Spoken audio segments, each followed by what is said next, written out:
আমিও নিজে 10টা বাড়িতে বডি পৌঁছাতে গেছি।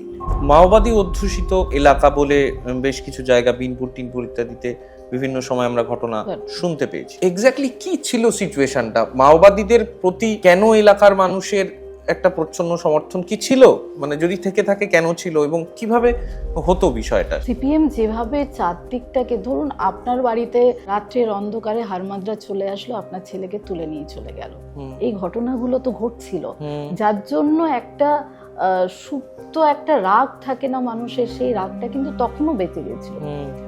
একটা তো ভয়ও ছিল, এবং আরেকটা জিনিস ছিল যে মাওবাদীরা বলেছিল যে তোমরা যদি সংগঠিত না হও তাহলে চিরকাল তোমাদের উপর কিন্তু এভাবেই অত্যাচার হবে, এবং সেখান থেকেই মানুষরা স্বতঃস্ফূর্তভাবে তাদেরকে সমর্থনও করছিল, আবার ভয়েও অনেকটা সমর্থন করছিল। মাওবাদীরাও যে মার্ডারগুলো করেছিল, যদি 100 জনকে মার্ডার করে থাকে তার মধ্যে কিন্তু 99 জন গরিব মানুষজন ছিল। আমিও নিজে 10টা বাড়িতে বডি পৌঁছাতে গেছি, এমন এমন বাড়িতে গেছি যেখানে একমাত্র উপার্জনকারী সেই মানুষ ছিলেন। বেলপাহাড়ির একটা গ্রামের কথা বলি, আমি যখন বডিটা নিয়ে পৌঁছই তার একটাই দোষ ছিল যে পুলিশকে কাঠ সাপ্লাই দিত। কাঠ আমার নিজের গ্রামে একদিনে 3 জনকে মার্ডার করে, যারা কোনো রকম কোনো ব্যাপারে ছিল না, শুধুমাত্র ব্যক্তিগত রাগ ছিল বলে তাদেরকে মার্ডার করে দেওয়া হলো।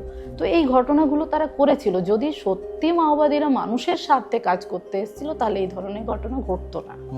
মানে আমি নিজের চোখে বামফ্রন্ট আন্দোলন দেখা, মাওবাদী আন্দোলন দেখা, দুটোই উপলব্ধি করেছি। শুধুমাত্র জঙ্গলমহলের মানুষকে নিজেদের কাজে ব্যবহার করার প্রবণতা কিন্তু সবার মধ্যে ছিল, দুটো বৃত্তের মধ্যেই ছিল।